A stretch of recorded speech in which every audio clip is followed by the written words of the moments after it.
trench warfare, a rather pugilistic way of describing yesterday's evening's tremendous playoff semi-final victory over Middlesbrough, yet the only apt way of doing so.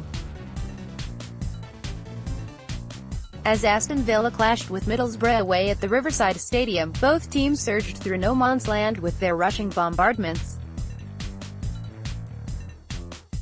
While Boro are a Tony Pulis side, they are anything but a Tony Pulis side, and that is shown through their dynamic attack which, through a blitzkrieg of unrushing wing-backs and wingers, always threatens to open up a team. It was, however, through a Pulis trademark that Villa took the lead. A seemingly pre-planned set-piece saw a charging Jedinak launch forward into clear space, before launching a clean header into the goal, with no players marking him, nor on the posts to defend the ball. Through George Friend, Adama Traore, Fabio and Stuart Downing, Boro threatened to create chances. However, Brett Assombalonga, up front, could only find the side netting, the Sky and Sam Johnston. Steve Bruce's Villa, our boys in claret. Very much a mirror of the Derby County performance in a match a few weeks ago that signed off the home league campaign.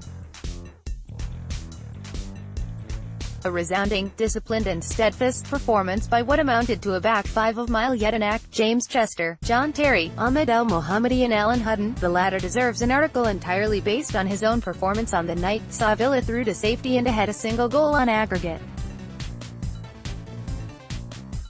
The simplicity of Villa's play on the day no doubt belied the heavy defensive instructions that the team were working with. While the cushion provided by a single goal will be of some comfort to Villa, they are still only halfway through this fight.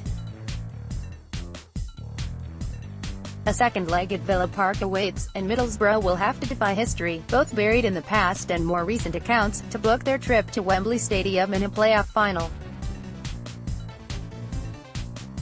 The manager's thoughts. Steve Bruce rolled out his usual "that's the championship" line in a post-match interview with Sky Sports, and refused to celebrate anything. There's still a game to go. However, he was quick to hail his side's performance as a defensive masterclass. Hard to disagree there.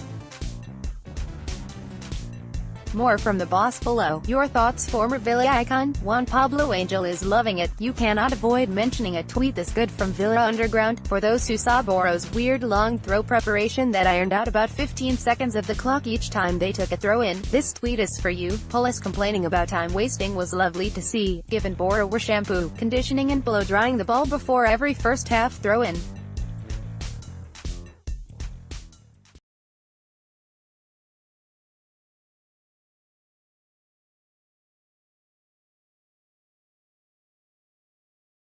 Villa's away following made this tribute to Robert Snodgrass, inspired by the late David Bowie. Match report 7,500 to hold. BBC The Guardian. Claret. Here's an explainer. In the long term we can judge how well a team is doing in front of goal. On a match-by-match basis, we can simply judge chances, and how well they are taken. Villa, 0.631, Middlesbrough, 1.020. Data provided by Infogol. Villa made the best of their chances and Boro's big effort on goal was calmly collected by Sam Johnston. Jedinak's goal from a tight angle gave Villa an unexpected lead, and that would have been doubled if Robert Snodgrass' wonder shot from 20 yards out wasn't tipped onto the post. All in all, it's a perfect win in difficult circumstances. The match goal scorers. Jedinak nicked Villa's only goal with a sly header. Big winners. Jedinak helped bolster Villa's defense, but the performances of Jack Grealish and Alan Hutton have certainly raised their stock to stratospheric levels. Big losers. Robert Snodgrass and Connor High threatened to lose their heads throughout the game, but you've got to feel for Ahmed El Mohammadi, who came off injured late on. Best moment? You have to ask. Worst moment? Forget Adama. Villa were seemingly unable to deal with reserve fullback Fabio. The former Manchester United player was given room and time to do some serious damages through deep crosses and layoffs. Boro tweaked their side at the right time, it would have worked. Still, the match was mostly positive, with very little reason to complain. Man of the match, Alan Hutton. The Villa left-right back put in some real graft across both sides of the pitch to man-mark Adama Traoré out of the game. A mention to Jack Grealish, who threatened Middlesbrough often with pitch-spanning dribbles.